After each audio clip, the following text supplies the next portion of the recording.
Olá pessoal, eu sou Thaís, professora aqui na Já Passei, e hoje eu tô aqui pra gente conversar um pouquinho sobre um artigo.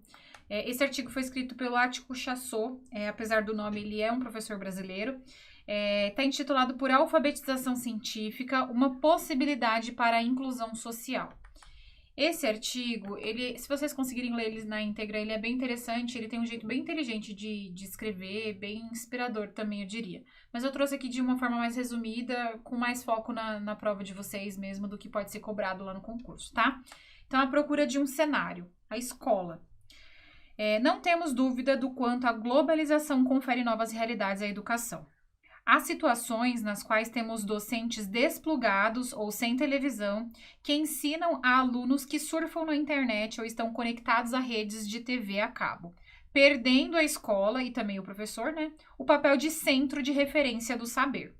Nesse início, ele começa refletindo que, com esse processo da globalização e dessa disseminação de informações, né, a internet e tudo mais, a escola ela perdeu o espaço.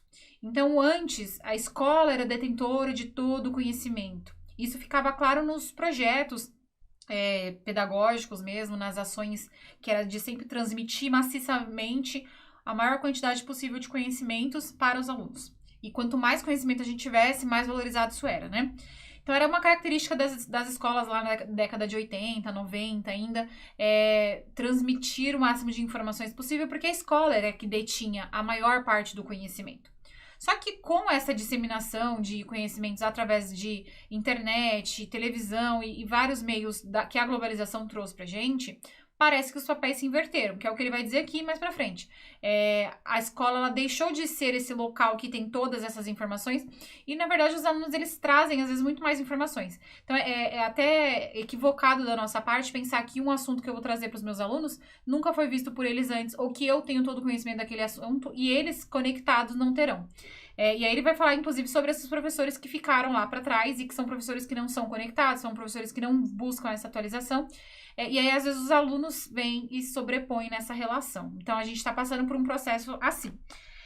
Assim, parece que se pode afirmar que a globalização determinou, em tempos que nos são muito próximos, uma inversão do fluxo de conhecimento. Então, é o que eu acabei de explicar. Antes, a gente tinha um fluxo maior de conhecimento dentro da escola e agora a gente tem isso fora. Se antes o sentido era da escola para a comunidade, ou seja, dos conhecimentos da escola para fora, hoje é o mundo exterior que invade a escola. Então, hoje a gente tem uma quantidade muito grande de conhecimentos que são levados para dentro da escola. Não há, evidentemente, a necessidade da gente fazer uma reconversão. Todavia, é permitido reivindicar para a escola um papel mais atuante na disseminação do conhecimento. Essa frase aqui eu acho bem importante. O que ele quer dizer com isso aqui? Não dá pra gente pensar assim, bom, isso tá errado, não é a fora que tem que invadir a escola, a gente que precisa disseminar os conhecimentos que a gente tem aqui são mais importantes, são mais relevantes, eles já são sistematizados, não. Ele fala que não existe como a possibilidade de a gente fazer essa reconversão, como a gente inverter as coisas novamente. A globalização veio para ficar.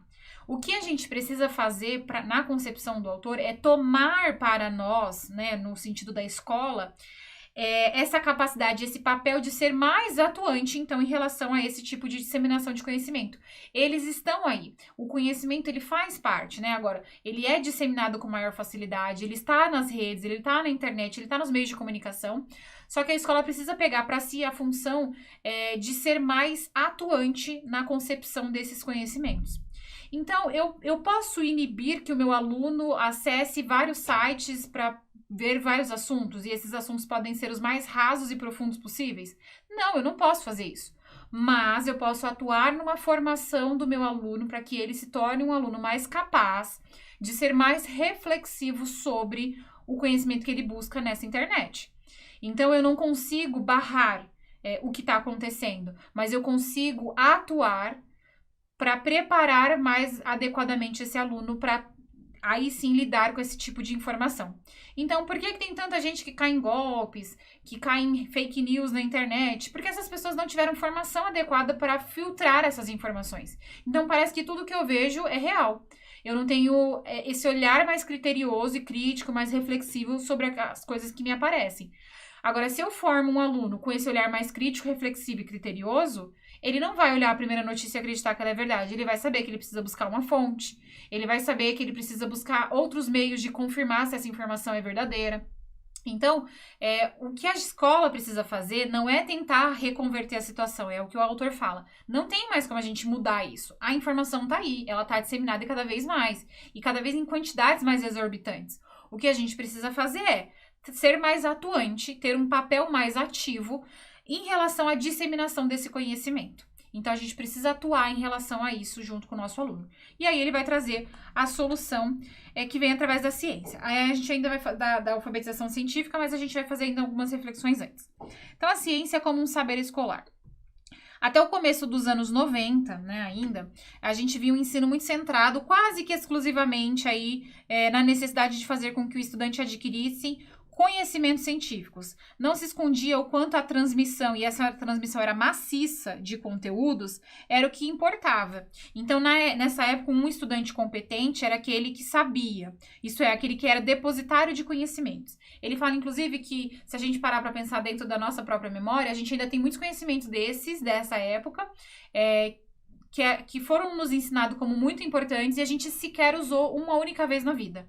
Então, ele fala quantas fórmulas de química, quantas fórmulas matemáticas nunca utilizadas, quantos conhecimentos sobre o reino animal que a gente nunca precisou utilizar na vida. E que está decorado, está na nossa memória, porque a gente foi ensinado dessa forma, né? Então, era essa forma que o ensino acontecia nessa época. E essa forma não é mais aceita hoje, né? Então, hoje, não se pode mais conceber propostas para o ensino de ciências sem incluir nos currículos componentes que estejam orientados nas buscas de aspectos sociais e pessoais dos estudantes. Então, hoje, não dá para a gente ficar mais memorizando um monte de coisa que é considerada importante de uma forma abstrata que a gente não consegue conceber quando vamos usar na nossa vida. Para o autor, o conhecimento, esse conhecimento que a gente valoriza dentro da educação, ele precisa ser relacionado com aspectos sociais e pessoais do nosso estudante. Se a gente não conseguir fazer essa relação, o aluno não vai ter estímulo para aprender, não vai ter motivação. A gente precisa ter a busca dessa relação dos conhecimentos científicos dentro do que faz sentido e significado para o aluno, né? Que é o que a gente chama de sentido, significado, de contexto. Que esteja relacionado a aspectos pessoais e sociais. Então, não basta mais ter um monte de conhecimento. Esses conhecimentos precisam ser aplicados de alguma forma na vida, porque senão não faz sentido eu tê-los, né? Então, é mais ou menos esse panorama. É o que ele vai defender dentro do artigo. Então, um dos temas mais polêmicos quando a gente discute formação de professores de ciências é o quanto se precisa procurar uma ciência da escola, que é o saber escolar, que envolve o processo de reelaboração de saberes de outros contextos sociais, visando o atendimento das finalidades sociais da escolarização, que é significativamente diferente daquele da ciência da universidade, que é o saber acadêmico. Então, esse saber lá da década de 90, que a gente tinha que decorar muita coisa, ele era muito mais relacionado a esse saber acadêmico, que é um saber próprio desse mundo de pesquisa, mas a gente não conseguia visualizar ele dentro da sociedade, dentro da nossa vida necessariamente aplicado. E o que o autor vai propor é exatamente que ele não gosta da palavra transposição, mas eu já vi isso em várias outras obras, em artigos, cita essa tal da transposição didática, que é quando a gente meio que muda a língua. Então, temos o saber acadêmico, que é o das universidades, das pesquisas, dos cientistas, e temos o saber escolar, que é um saber também sistematizado, mas é um saber, digamos que dentro de uma base mais para a vida. Então, é algo necessário para viver. Então, para a vida em sociedade, para o meu próprio aprendizagem pessoal e tudo mais. E sempre se fala sobre essa transposição didática, que seria a gente traduzir essa língua científica para uma língua escolar, transferir o conhecimento científico para um conhecimento cotidiano. Ele não usa essa palavra transposição, na verdade ele fala que ele não gosta muito dessa palavra transposição, mas é mais ou menos essa mesma ideia que a transposição traz. É trazer essa linguagem acadêmica para a linguagem escolar, tá? E ele defende isso. Então, as necessidades de alfabetização científica. Aí aqui é o ponto-chave do artigo, né? Então, a alfabetização científica pode ser considerada como uma das dimensões para potencializar alternativas que privilegiem uma educação mais comprometida. Então, para ele, a chave para a gente resolver esse problema é a alfabetização científica. E ele vai entender que a alfabetização científica, ela é uma linguagem. Então, a gente precisa ser alfabetizado cientificamente. Então, por que ele fala sobre a alfabetização científica? Porque ele considera a ciência uma linguagem. Então, ser alfabetizado cientificamente é saber ler a linguagem que está escrita à natureza. Então, quando a gente fala de linguagem, a gente está falando de um código, né? Então, pensa em alfabetização. Quando a gente fala que uma pessoa é alfabetizada, é porque ela sabe decifrar o código da leitura, da escrita e participar socialmente através desse código. A mesma coisa para a linguagem, quando a gente fala de alfabetização científica. É isso que a gente pretende, que as pessoas elas consigam dominar o código dessa linguagem ao ponto de conseguir utilizá-las dentro da vida. Que é o que o autor tem proposto desde o início. Que a gente perdeu muito porque a gente colocava esse conhecimento sem contextualizar, sem que ele fizesse algum sentido para a vida. E quando a gente fala de alfabetização científica, é nessa perspectiva, de fazer com que essa linguagem seja dominada, mas não apenas para um conhecimento que não vai ser utilizado, para que seja algo real dentro da vivência da pessoa. Então, é provável que algum dos leitores desse texto, por exemplo, não saibam distinguir se uma página de um livro ou de uma revista está escrita em sueco ou norueguês. Eu não saberia mesmo. Se alguém me mostrar que é alguma coisa escrita em norueguês, em sueco, eu não vou saber qual é qual, tá? Então, você também talvez não tenha esse conhecimento. Assim como deve haver nórdicos que talvez não conheçam, então, a diferença entre o português e o espanhol, da mesma forma. Então, assim como a gente não vai saber diferenciar norueguês de sueco, tem os nórdicos que também não vão saber diferenciar português de espanhol. Nem diria que só os nórdicos, tem vários que não conseguiriam fazer essa diferenciação, né?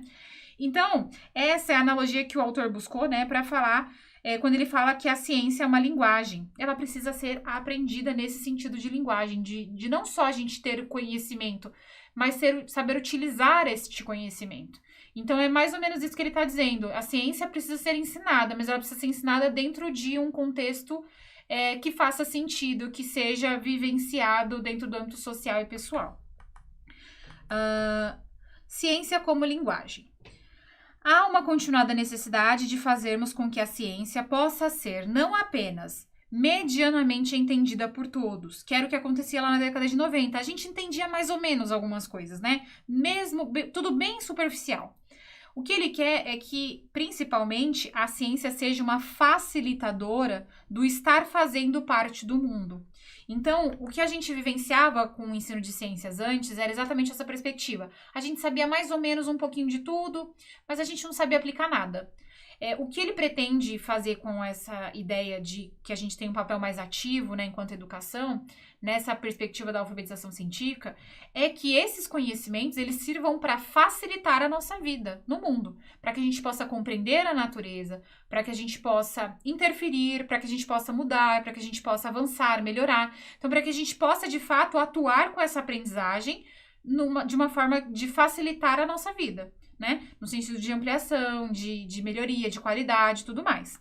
Então, para fazer uma oposição ao presenteísmo, o presenteísmo é um termo utilizado quando a gente tem uma vinculação exclusiva no presente, sem que a gente pense no passado, né? Sem que a gente busque a raiz do passado e sem que a gente tenha perspectiva no futuro, como se a gente só pensasse com a cabeça do hoje, né?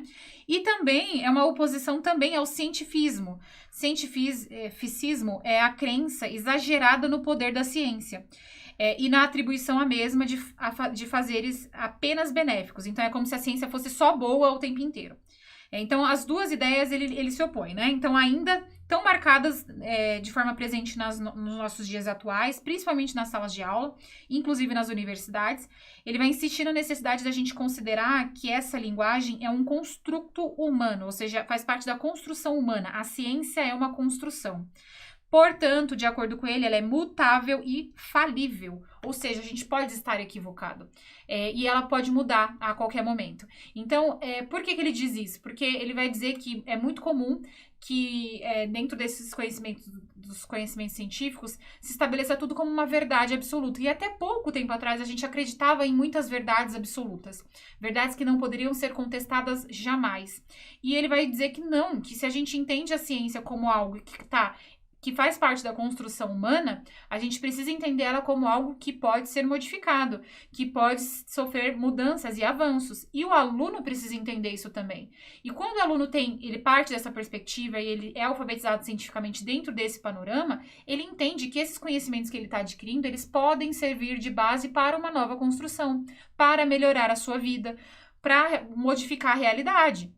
Então, ele consegue trazer esse conhecimento para o campo da ação, da vivência, daquilo que é experiencial.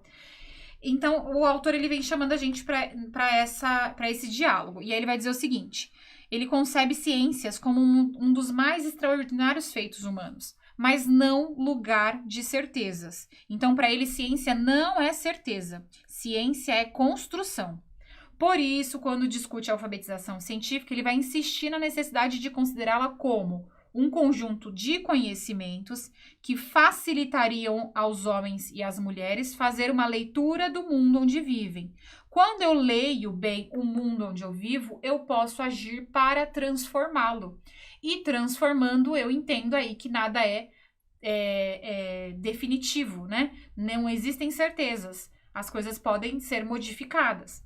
Então, assim como se exige que os alfabetizados em língua materna sejam cidadãos e cidadãs críticos, seria desejável também que os alfabetizados cientificamente não apenas tivessem facilidade à leitura do mundo em que vivem, mas que entendessem a necessidade de transformá-lo a partir disso. E, preferencialmente, transformá-lo aí em algo melhor, que é o que a gente deseja, né? Então, para ele, da mesma forma, quando a gente faz paralelos, já que a gente está dizendo que ciência é uma linguagem, quando a gente fala, por exemplo, sobre a alfabetização do código mesmo alfabético, né? Quando a gente deseja formar cidadãos alfabetizados, nesse sentido, a gente não quer só que eles saibam decifrar o código, a gente quer que eles sejam reflexivos, críticos, que eles, por exemplo, interpretem textos, que eles saibam atuar dessa forma mais profunda na sociedade. Assim também com a alfabetização científica. Não basta eu entender como a ciência se colocam, como os conhecimentos se estabelecem e concebê-los apenas e ficar admirando. Eu preciso, com base nesses conhecimentos, buscar a melhoria da qualidade de vida, melhoria do meio em que eu vivo, então transformação da sociedade, né? Então buscar sempre a melhoria e o avanço dessa sociedade. Então, o autor ele vai citar um texto próprio em que ele propõe fazermos a migração do esoterismo para o esoterismo. Ó, vê que tem um X e um S. A pronúncia é a mesma. Esoterismo com S, esoterismo com X. Mas o significado é diferente, tá? Então, o esoterismo com S, que é o primeiro que ele fala pra gente sair desse, esoterismo é aquela ideia de que o conhecimento ele vai ficar restrito a um grupo detentor desse conhecimento. E, para ele, é o que acontece no campo das ciências. Fica sempre muito restrito aos cientistas, aos técnicos, aos professores universitários, esse conhecimento acadêmico, esse conhecimento técnico, né? Fica muito restrito a um grupo específico. E ele não é disseminado. E ele faz esse convite da gente tirar essa restrição do grupo e ir para o esoterismo com X. Esse esoterismo com X é no sentido de tornar externo, de ir para o campo mais externo. Enquanto o esoterismo com S é mais interno, o esoterismo com X é externo. Então, ele faz esse convite de sair esse saber acadêmico para o saber escolar, que aí a gente consegue externalizar essa questão. Há aqui uma outra direção que pode iluminar nossas pesquisas. Como fazer do saber acadêmico um saber escolar. Então, como fazer o esoterismo com S se tornar um esoterismo com X? Essa é uma discussão que ainda não está suficientemente presente na academia. Então, ele fala que a gente ainda tem muito para avançar nesse sentido, tá?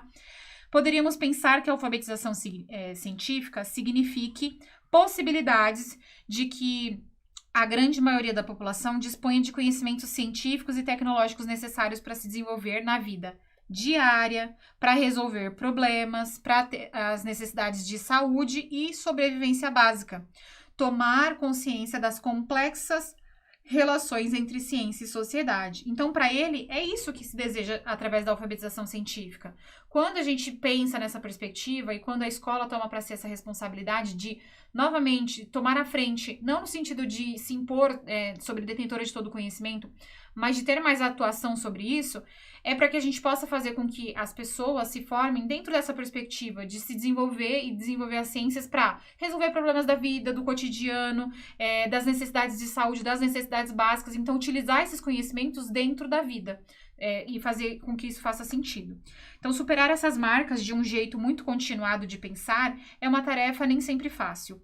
A superação do dogmatismo parece ser uma das necessidades do ensino da ciência. Dogmatismo, gente, é no sentido de que das verdades absolutas, incontestáveis. Então, para ele, a gente precisa começar a superar essa ideia, tá? Das incontestações. E aí, para finalizar, né, a finalização, ele diz o seguinte: como fazer uma alfabetização científica? Então, parece que se fará uma alfabetização científica quando o ensino de ciências, em qualquer nível, e aqui ele coloca inclusive em nível superior e até a pós-graduação, contribuir para a compreensão de conhecimentos, procedimentos e valores que permitam aos estudantes tomar decisões e perceber tanto as muitas utilidades da ciência e também as suas aplicações para melhorar a qualidade de vida, quanto as limitações e consequências negativas de seu desenvolvimento.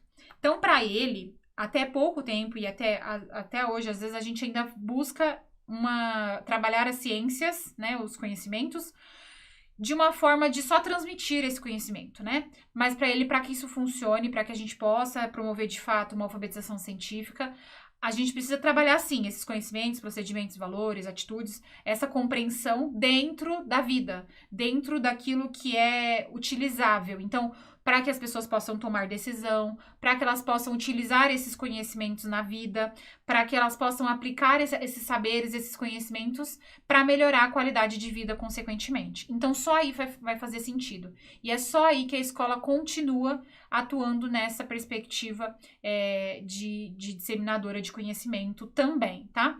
Então, é isso, basicamente. Se vocês tiverem ficado com alguma dúvida, estou à disposição aqui embaixo no campo de comentários. Não deixa de perguntar. A gente se vê numa próxima. Até mais.